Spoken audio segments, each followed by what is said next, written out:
ដល់មកដាក់ខ្មុលដែរបងប្អូនដោយសារតែនៅការមានធ្វើអីទៅក្រៅពីដាក់មេខ្មុលហ្នឹងទេហើយជុំមិញដាក់បានរងកសំដែរក្រែលដែរហើយទីតាំងយើងអត់ណាឆ្ងាយទេកន្លែងដែរដែរបងប្អូនហើយគាត់ដាក់ភ្លាមហ្នឹងមកព្រាបដោយសារវាសម្បូរបងប្អូននេះនិយាយទៅដាក់ប្រហែលថ្ងៃហើយដាក់ទេកន្លែងហ្នឹងឯងប៉ុន្តែមេខ្មុលនៅតែមកបងប្អូនដោយសារតែវាច្រើននៅនេះ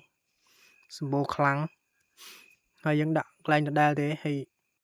ដាក់មួយផ្លេតទេបងប្អូនមកច្រើនមែនទេខ្មុលហើយបងប្អូនឃើញស្រាប់យ៉ាងគឺ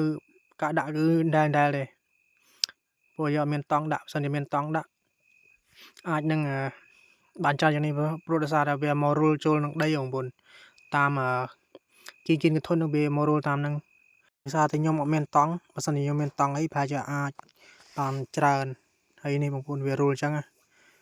ហើយរុលច្រើនបងប្អូនវាមកដល់វាកាយចូលខ្លះក៏ចូលទៅខ្លះទៅក៏កាយនៅក្បែរហ្នឹងទៅហើយខ្ញុំដាក់រយយប់បងប្អូនដោយសារតែងាកឡើងអត់ដឹងទៅធ្វើអីយប់ឡើងអញ្ចឹងមានថាដាក់មេខ្មុលហ្នឹងហើយព្រោះមកពីការវិញអត់ដឹងធ្វើអី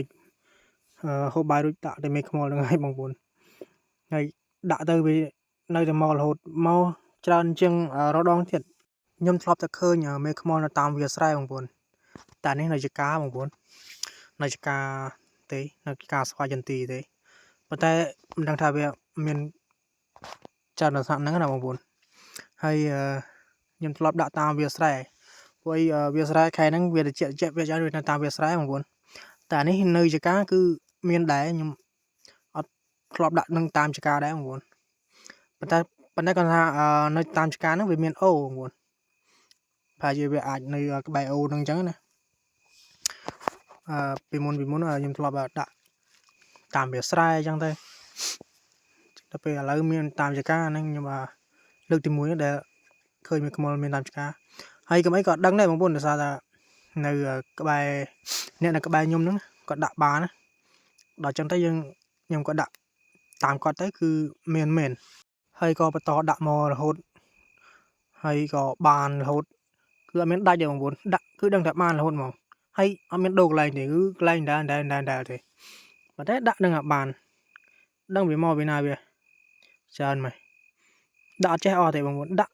យប់ណាក៏បានដែរបានគឺប៉ុណ្ណែហ្មងអត់មានថាលួសឬក៏អត់មានថាស្បើយអីចឹងណាវាគឺមកច្រើនធម្មតាបងប្អូនប៉ុន្តែអានឹងយើងដាក់ដល់ព្រឹកបងប្អូនចង្កាលខ្ញុំដាក់ដល់ព្រឹកទៅចង្កាលខ្ញុំដាក់ត្រឹមម៉ោង10 ពី10យប់អញ្ចឹងទៅឈប់ដាក់ហើយអានេះខ្ញុំចាប់ដើមមកប្រមូលវាម្សាហើយស្រង់វាចេញម្សាកុំឲ្យវាហើរ